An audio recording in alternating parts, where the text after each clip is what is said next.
Hi, welcome back, Bert fans, for the next instalment in the Avocet series of lessons.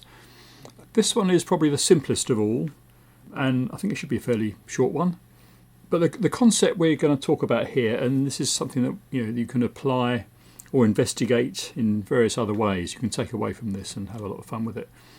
And it's a word I just recently heard of myself, campanella, which is Italian for little bell, and it refers to the way that we can play a melody on the guitar on neighbouring strings, so the notes ring across one another. I've heard it called harp guitar before, referring to a melody specifically. This is the classical term for it, and there's a lot of that going on in this section. It's a very simple 12-bar section in 4/4 time, and it's just a single line melody, using, I think, what you'd probably call the A minor scale. We're in Dadgad still, obviously. 12 bars, 3 lines of 4 bars each. I'm thinking of it in 4/4, but there are elements of the phrasing which seem to make more sense in different arrangements. I'll come to that. Anyway, so you start here.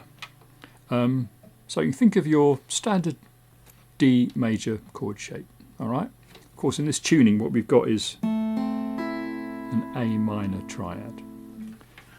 Now this is the part that follows on, just to go back to what leads into this. It's that descending line that we talked about in the previous lesson.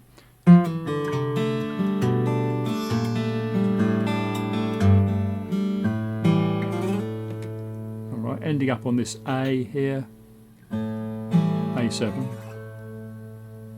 Right, there's a little pause there, and then you get this.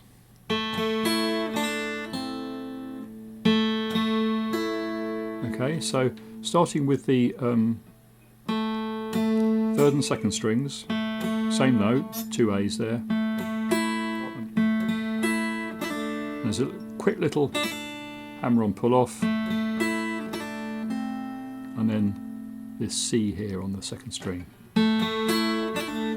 Okay. The fingering here, obviously that's a pretty straightforward way of doing it, but to get to the next bit, it's probably better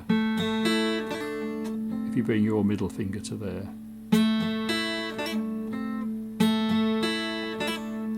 So the next bit is this, a little bit more complicated. Again, the same right hand pattern. Alright, so now we've got 2 B's here, and then an F on top. Again, a little twiddly bit there on the 1st string, and little finger comes down on the 5th fret of the 2nd string. Now that could be played, and there's various other ways this line can be played, which I'll come to, but you can always leave that string open if you want. I think he probably plays it like that, but it's, doesn't really make a lot of difference in this case.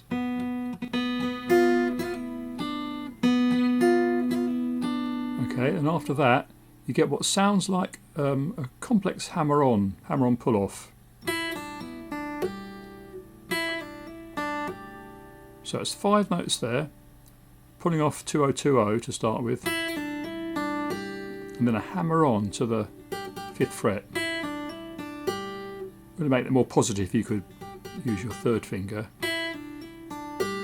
because then he goes up to 7th fret. So you could even do that actually. So that's picked. That's a hammer on, picked, and then 7th fret on the 2nd string. Alright, so we play that line again.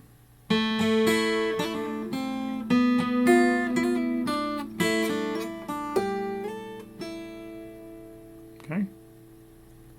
There are other ways of playing this line, which I'll come to, but I think that's the way he's doing it.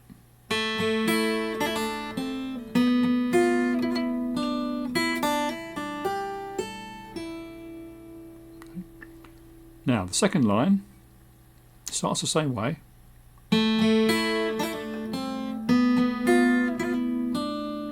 you get this campanella effect. Right, we go through that a bit more slowly, starting from here.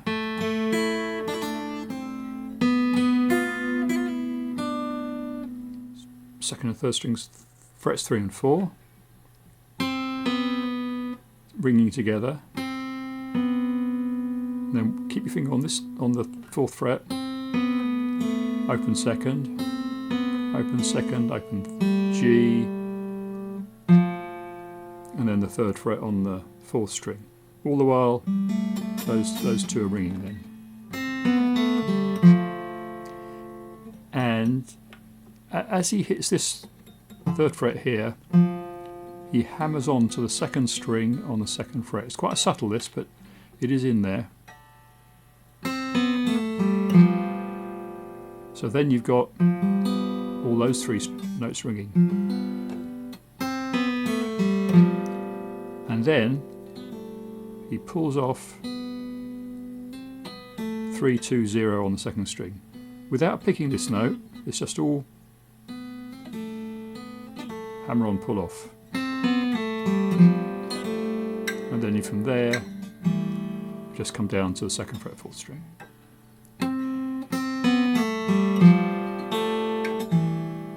Okay, so those 2 lines all together.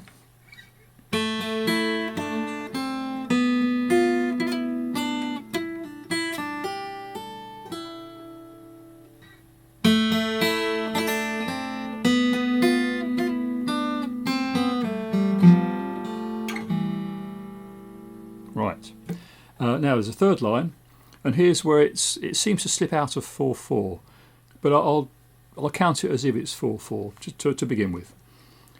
So, and here we're coming up the fretboard now to 7th and 10th frets, and we get something like this. And there's a couple of ways of doing this. It's not really clear exactly how he does it, but here's one way. You have to end up with these 3 notes all ringing. Okay, that's frets 9, 8, and then the open 1st string. But it starts with a pull off here, 10 to 9 on 3rd string, 2nd string, hammer on to the 7 to 8. So you're holding that note, holding that one, and then picking the 1st string. That's one way of doing it. Another way, which is perhaps a little bit more interesting, is we pick these 2 together, 10 and 7 here, come down to 9, pick the 9th fret here, and then hammer on to the 8th fret here.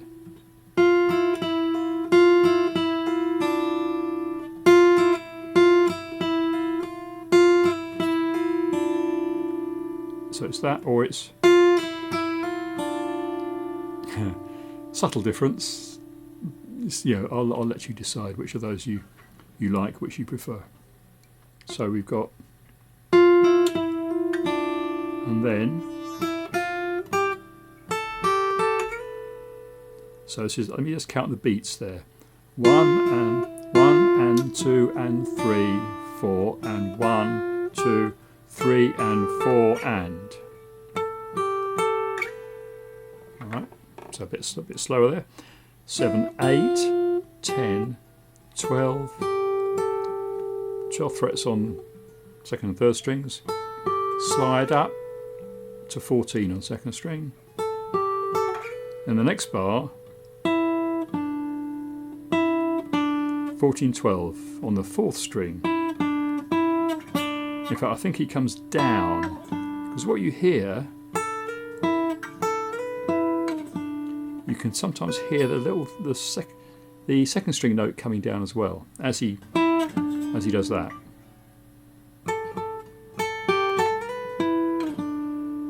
Yeah, so I think he's bringing the hand down, but of course they're both picked. It's not slid or pulled off, I don't think. and then you've got this. Now here's another phrase that's not totally clear how he plays it, but the notes are. So you can actually get some more ringing notes here by playing this a little bit differently. So first of all we can go again the 10 and 7, and then I'm not sure he actually does that. You don't hear these notes ringing as well as that, but that's part of this technique that's worth exploiting there. Strings 3 and 2, 10, 7, and then 3 and 1, 9 and open.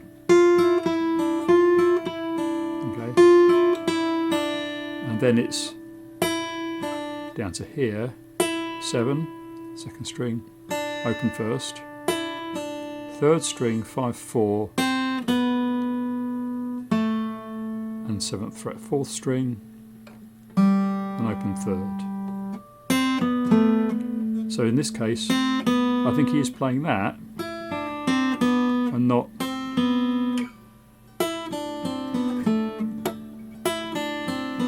that would work very nicely. Okay. Yeah, doesn't sound quite like he does it, but as I say, this campanella technique offers up lots of different ways of playing this line, and you know, you can pick whichever way you like it, whichever way you think it works best. So, as I said before, that third line, that third set of 4 bars, seems to be phrased in a different way. It seems to be phrased 1 and 2 and 3, 4, and 1, 2, 1 and 2 and 3, 4, 1 and 2 and 3 and 4 and 1, 2. All right. So it's a combination of 4s and 2s.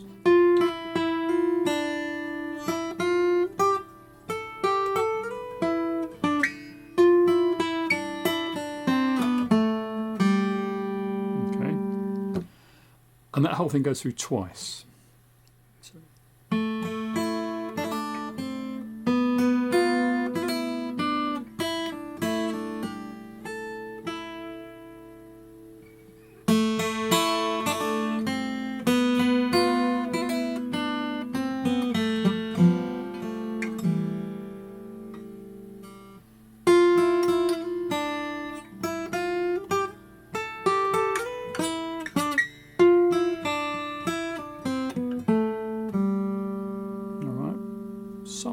Something like that.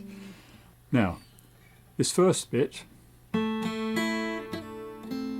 the album version, it sounds a bit more mellow than that. This is the live version is very bright. Definitely sounds like plain strings. Like that. On the album version, you get something more like this. Alright? So, that's worth knowing that you can do it this way as well. 5th position now. But this time you have to repeat this note twice. So you don't get the that we got down there. Of course you can do this and play the open second string.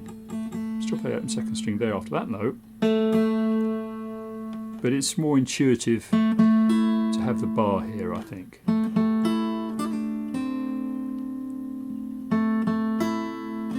Obviously the hammer-on now is on the 2nd string, and you've got the C now on the 5th string here. And then you've got this familiar little shape here. So again, it's quite intuitive. It was a way of playing it. Okay.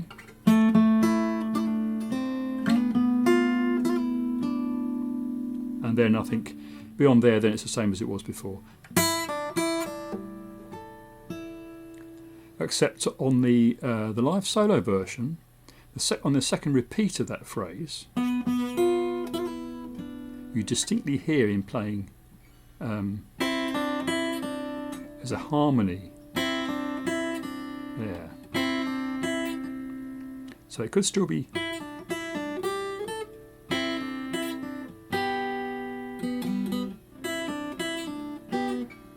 So there's this harmony, or so it could be played here,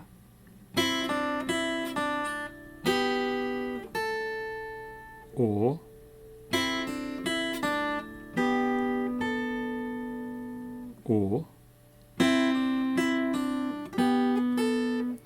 here. See, that's quite comfortable there. And then he does this.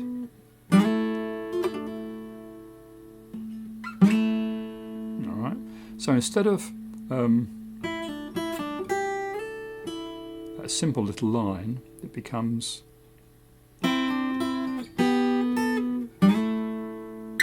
sorry, with a little embellishment there on second string.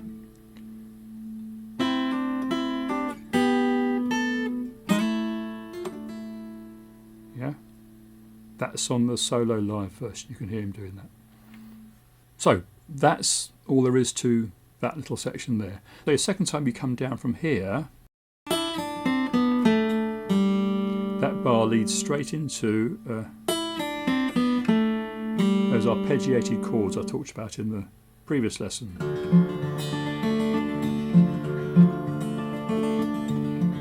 Okay, the D minor played as